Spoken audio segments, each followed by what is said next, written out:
Hey everyone, and welcome. If you're an analyst, you know the real story of a company is often buried deep in the footnotes. So today, we're going to go digging into one of the most critical topics you'll find there, related party transactions. For anyone studying for the CFA exams or already out there working in the field, getting a handle on this stuff is absolutely essential for understanding a company's true financial picture. So let's start with this classic question. Are all these insider deals a bad sign? How you answer this really says a lot. A quick, knee-jerk yes just doesn't cut it in the real world. As we're about to see, figuring these deals out requires a solid framework. So let's build one together. All right, first things first. We have to lay down a solid foundation, kind of like you would for the Level I exam. What exactly are we talking about when we say a related party transaction?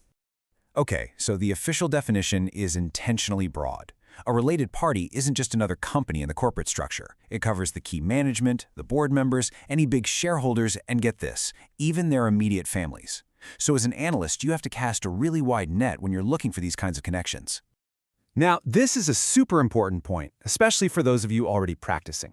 While the exams might zero in on all the risks, the reality is these transactions happen all the time. Think about it. A parent company doing the payroll for its subsidiary, or a founder renting a building they own back to their own company. Those are both totally normal RPTs. So the issue isn't really that they exist. The real question is about their substance, and most importantly, their fairness. So, if these deals are pretty normal, how in the world do we tell the good ones apart from the bad ones? Well, we use a global standard known as the arm's length principle. And let me tell you, this is the core concept you absolutely have to master. The idea here is actually pretty simple, but it's incredibly powerful. The test is basically this. Would two complete strangers have agreed to these exact same terms? Think of it this way. If you sell your old car to your cousin for its fair market value, that's an arm's length deal. But if you sell it to them for like $1, yeah, that's definitely not. And that's the whole principle in a nutshell. Now, to apply that arm's length test properly, regulators and really sharp analysts use this 5-factor framework. For the exam, you've got to know what each of these implies. It's not just about what the contract says. You have to dig deeper and look at the actual functions each company performs, the assets they're using, and this is a big one, who is actually taking on the risks. A subsidiary with no employees or assets probably shouldn't be bearing a ton of market risk, right? So this whole framework really helps us sort through the two competing views on these transactions. Are they a tool for making things more efficient, or are they just a tool for, theft? Understanding both sides is key to doing a really deep analysis. And here you can see the two sides of the coin. The efficient view says these deals are actually good. They can cut costs or even help prop up a struggling part of the business. But the conflict of interest view sees them as a way for insiders to do something called tunneling wealth, basically siphoning money from the public company into their own private pockets, which of course hurts all the other shareholders. Your job as an analyst is to be the detective and figure out which story the evidence is telling. Okay, so we've got the theory down. Now let's get practical. How do you actually apply this to financial statement analysis? This is where you earn your points on the exam, and let's be honest, your bonus in the real world. Let's walk through a classic fraud scenario. It shows just how easily these transactions can be used to play games with the financial reports. Okay, picture this. The management team is just $300,000 short of hitting the profit target for their big bonuses. So, what's the solution? Well, they have another company they happen to control pay a totally bogus $350,000 service fee. And because they're on both sides of the deal, they just book the revenue right before the year ends, the target is magically met, and the bonuses get paid out. It's a textbook example of cooking the books. So that little case study basically gives us a playbook for what to look for.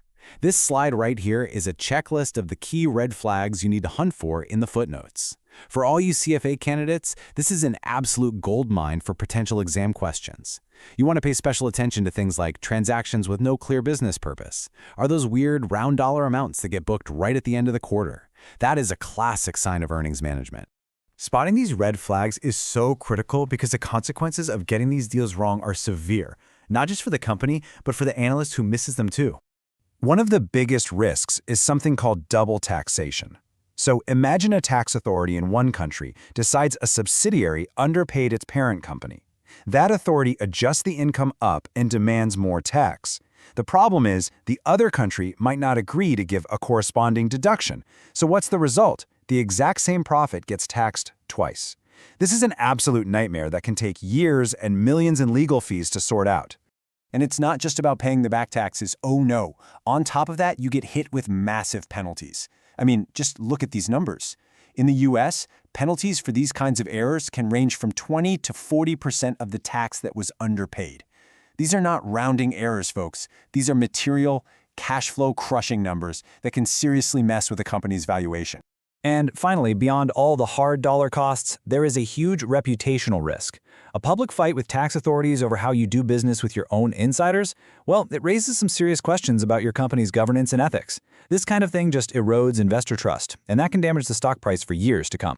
So after all of this, it all really boils down to one powerful question. It's a question you should ask yourself every single time you see a related party deal, whether it's on an exam or in a 10K.